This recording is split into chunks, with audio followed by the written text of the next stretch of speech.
हमारे खास मुलाकात कार्यक्रम में आज हमारे साथ खास मेहमान कवि साहित्यकार मुकेश गौतम जी। मुकेश गौतम जी से हम इनके जीवन परिचय के बारे में जानेंगे, साथ ही इन्होंने जो साहित्य सृजन किया वो कब से इन्होंने शुभारंभ किया और किसकी प्रेरणा से ये इस क्षेत्र से जुड़े। आइए बात करते हैं हम मुकेश गौतम जी से।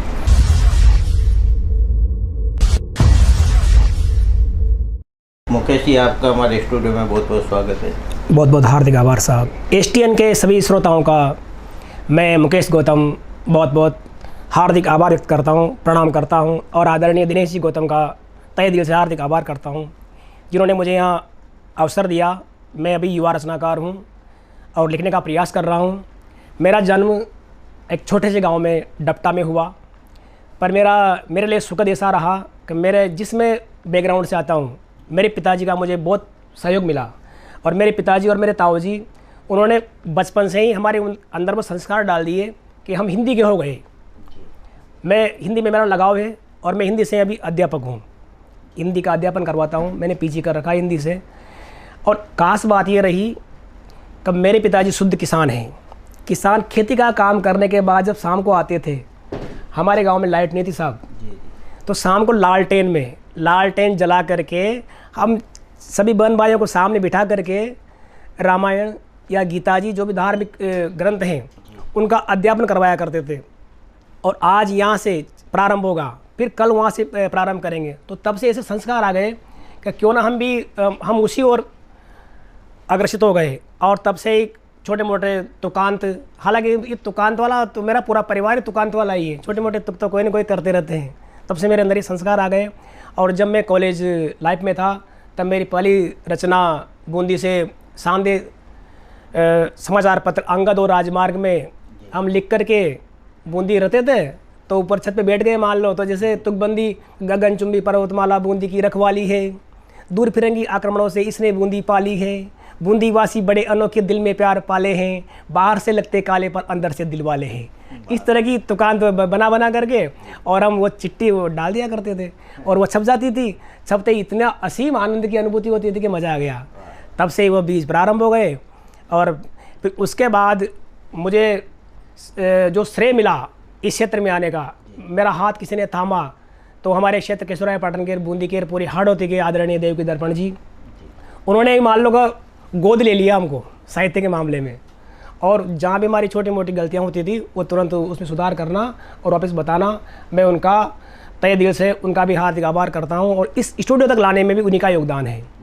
दूसरे नंबर पर आदरणीय रामस्वरूप जी मुनोडा साहब बूंदी वाले, हमारे जगदीश जी भारती साहब, उनका भी बहुत योगदान रहा। आदरणीय बालकृष्ण जी भट्ट साहब, इन्होंने हमें इस क्षेत्र में बड़ा योगदान दिया और आज मैं इन्हीं की कृपा से इस क्षेत्र में हूँ सर। मुकेश जी, आप जब कॉलेज लाइफ से अपनी रचनाएं शुरू करते थे, मतलब लिखना आपने आरंभ कर दिया था। हाँ सर। उसके बाद आप कई बार काव्य गोष्ठियों में भी गए होंगे, हाँ। काव्य मंचों पे भी आपने काव्य पाठ किया होगा, तो उस समय कैसी अनुभूति आपको हुई उस समय? सर्वप्रथम हम बूंदी के कजली तीज मेले में कवि सम्मेलन सुनने जाया करते थे, तो पुलिस वाले हमको भगाया करते थे।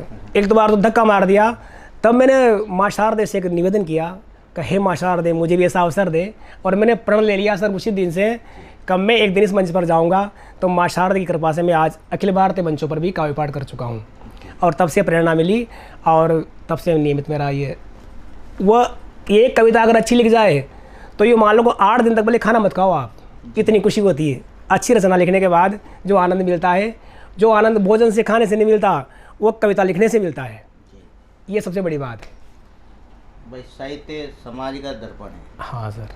जब आप पहली बार आपने जब बड़े काव्य मंच से काव्य पाठ किया, उस समय बड़े बड़े कवि, नामी कवि हाँ। मंच पे हुआ करते थे, तो पहली बार जब आपने कविता पाठ किया तो कैसा एक आभास हुआ आपको कि मंच पे जैसे पहली बार? शुरू में लगा भाई जैसे बड़े बड़े अभी लपेटे में नेताजी वाले, अब गौरव चौहान जी और प्रताप फौजदार जी, दिनेश देसीगी जी और इस बड़े बड़े दिग्गजों के साथ में मैंने काव्य पाठ किया तो कुछ लगा, पर जब जो ही मंच के सामने जाता हूँ मैं, माइक के सामने, तो क्या पता माँ शारदा की कृपा रही है कि वो सारा भय, सारा संशय दूर हो जाता है और मैं मेरा काव्य पाठ ठीक प्रकार से कर पाता हूँ। जी, कोई रचना हो आप सुनाए हमारे दर्शक। रचना मैं सबसे पहले मायड़ भाषा पे एक गीत, माँ मेरे लिए सबसे बड़ी है इस धरती में, मैं उस माँ पर एक गीत इस आपके चैनल के माध्यम से श्रोताओं तक भेजता हूँ। और मायड़ भाषा की विशेष मांग भी है कि धरती राजस्थान री 6 वीरारी खान, पण मायड़ भाषा री बिना सुनो राजस्थान। मायड़ भाषा बहुत ज़रूरी है। मैंने मायड़ भाषा पे गीत तो लिखे हैं, 2-4 और भी लिखे हैं, पर माँ का गीत इस मंच के माध्यम से मैं भेजना चाहता हूँ। क्या है माँ?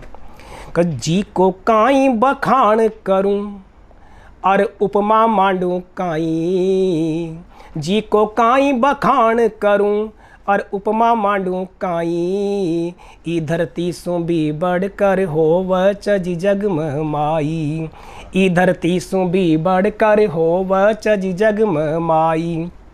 जी मई चारों धाम समाया, जी मई चारों धाम बराजा, उमई सृष्टि समाई, ई धरती सो भी बढ़कर होव चज जग में माई। पहला छंद रखता हूँ साहब। क जीव रूप में जद जद भी वा आपन सब न लाव, मनख रूप में जद जद भी वा आपन सब न लाव, एक एक दन घणो कठन सु काट उको वा पाव, खाबो पीबो छोड़ भापड़ी कष्ट घणाई पाव, और नुयो जुमारो धारण करके नयो जमारो लाव, खुद को जीव निछावर कर दे आबाहाड़ा कताई, ई धरती सो भी बढ़कर होव चज जग में माई। अगला बंद क्या है माँ? कसोवगी सब क पाछ सब सूफ ल्या उठ जाव, सोवगी सब क पाछ सब सूप ल्या उठ जाव, सारो घर सू तो रहव वा उठर काम लग जाव, थकबो तो वासी की ही कोन जे थोड़ी डट जाव, और सारो दन मारी माई तो किस्ता में बट जाव, सार दन मारी माई तो ममता में बट जाव। और एक मैंने हड़ौती का शब्द लिया है कि अनभेड़ी न होव बचारी, अनबेड़ी भी न हो पाव, तीजा फराताई, ई धरती सो भी बढ़कर होव चज जग में माई, हर सुख दुख में मारो वाई पूरो ध्यान रखाण, मारा ही विड़ा की सूरत न पल पल वाई पछाण, हर सुख दुख में मारो वाई पूरो ध्यान रखाण, मारा ही विड़ा की रेखा न पल पल वाई पछाण, सारा घर की परिभाषा न माई खूब बखाण, और घर न घर कर बो तो घर में कोरी माई जान, घर खाबा दौड़ जी सारो, घर खाबा दौड़ जी सारो, वा मामा क जाताई, ई धरती सो भी बढ़कर होव चज जग में माई, कपल गाल को रोज नुवालो जब जब भी वा खाव, दूर बसा खुद का बेटा की सूरत सामने आव, मारो बेटो काना कशाच याई चंता खाव, और उई टम की बेटा कभी नतक हज क्या आव, वाई देव की वाई यशोदा वाई सीता माई, ई धरती सो भी बढ़कर होव चज जग में माई, ई धरती सो भी बढ़। अंतिम बंद क्या है माँ? क साची बात कहूँ तो घर में तीज त्योहार बिमाच, साची बात कहूँ तो घर में तीज त्योहार बिमाच, मामा मौसी और भुआजी को सत्कार बिमाच, आड़ा पाड़ा और समाज को सारो भुआरई माच। और इस पूरे गीत की सर्वश्रेष्ठ पंक्ति, आड़ा पाड़ा और समाज को सारो बुआर ही माच, और ऊ सब सु धनवान धराप जी का घर में माच, ऊ सब सु धनवान धराप जी का घर में माच, माँ की चरण वंदना जग में सब सु बड़ी कमाई, ई धरती सु भी बढ़कर होव चज जग में माई।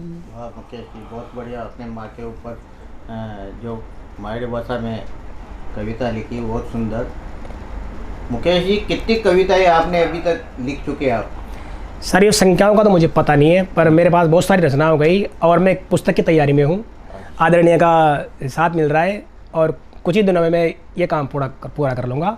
पुस्तक आपके सामने होगी, STN पे लेके आऊँगा पुस्तक को।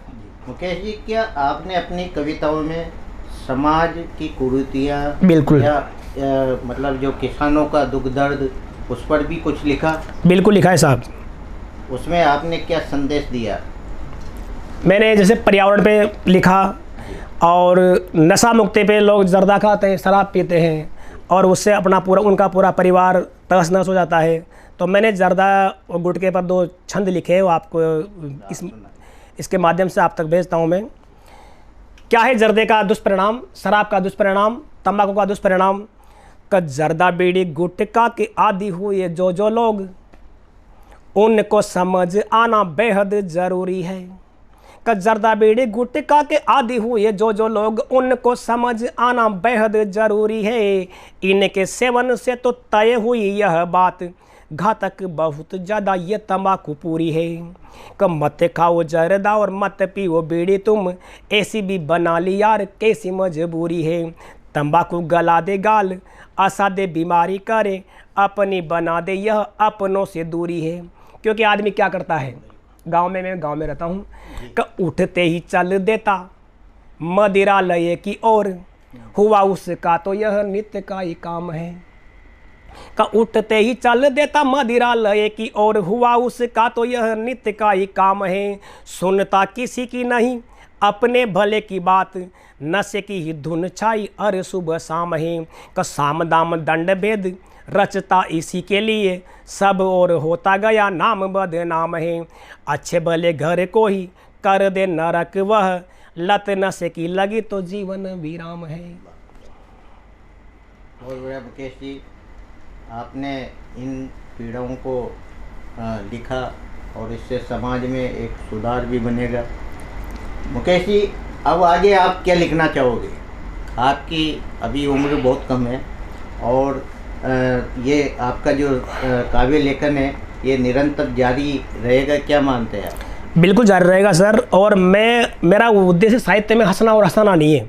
मैं चाहता हूँ कि मैं एक पंक्ति भी, एक छंद भी लिखूँ तो उसमें समाज के लिए संदेश जाना चाहिए। कुछ न कुछ मैं ऐसा लिखूँ, क्योंकि माइड भाषा में भी लिखूँगा, हिंदी में भी लिखूँगा। मैंने एक छंद लिखा है, हिंदी ही पढ़ी है मैंने, हिंदी ही लिखी है मैंने, हिंद की पुकार को भी हिंदी में ही गाऊँगा। हिंदी ही पढ़ी है मैंने, हिंदी ही लिखी है मैंने, हिंद की पुकार को भी हिंदी में ही गाऊंगा।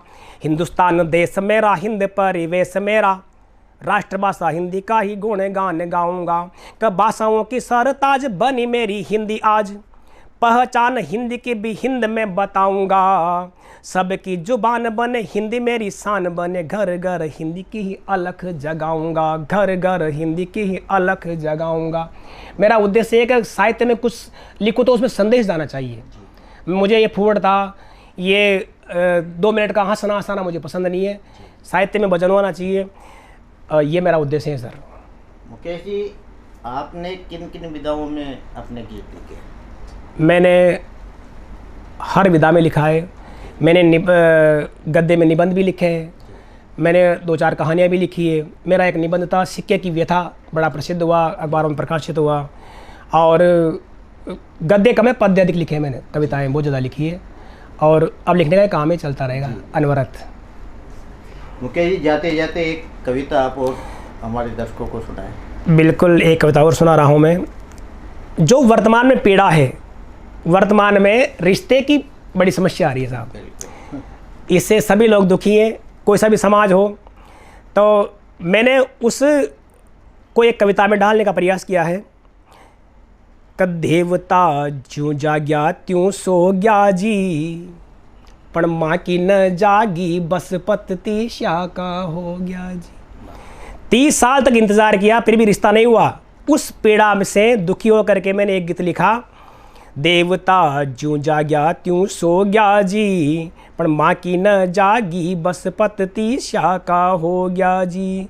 जद जद भी घर आया पावना, घनी लगाई आस, जद जद भी घर आया पावना घनी लगाई आस, अर चिकनी चुपड़ी बाता कर बा बैठ्या वहाँ के पास।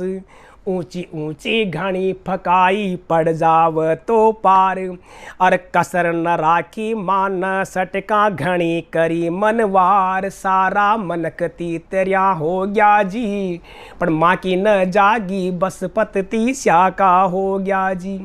जे भी आया देख बाड़ा सबन आस जगाई, जे भी आया देख बाड़ा सबन आस जगाई। और मन ही मन में फूट्या लाडू होती दिखी सगाई, पण पक्की करबा कब आवेगा याही खबर न आई। पण पक्की करबा कब आवेगा याही आस लगाई। और 30 साल का हो गया तो भी वहाँ की खबर न आई।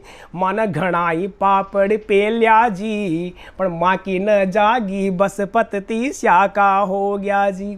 अब समाज में एक पेड़ा है साहब, रिश्ता कराने वाले होते हैं ना, एक काटने वाला भी होता है, वो साथ में चलता है।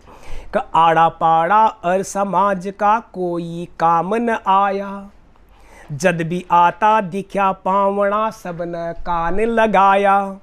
बन तो काम बगाड़ बाड़ा ही दुनिया में ज़्यादा, और सबसों ज़्यादा बाधक छ जे लाग सीधा सादा। अपना तुरंत पराया हो गया जी, पर माँ की न जागी बस पतती श्याका हो गया जी। अंतिम बंद। सामसू भोली लाग या जनता बड़ी गजब च, सामसू भोली लाग या दुनिया बड़ी गजब च। इकी काट कर उकी करा दे ई कोशिश में सब च।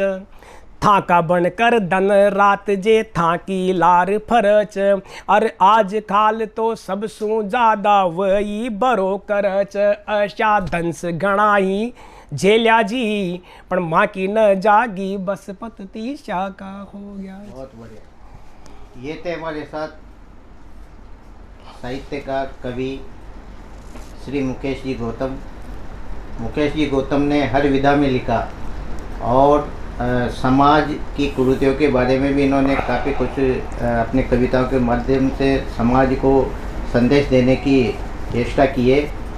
आज ये हमारे स्टूडियो में पधारे, आपका बहुत बहुत हार्दिक आभार साहब, बहुत बहुत धन्यवाद।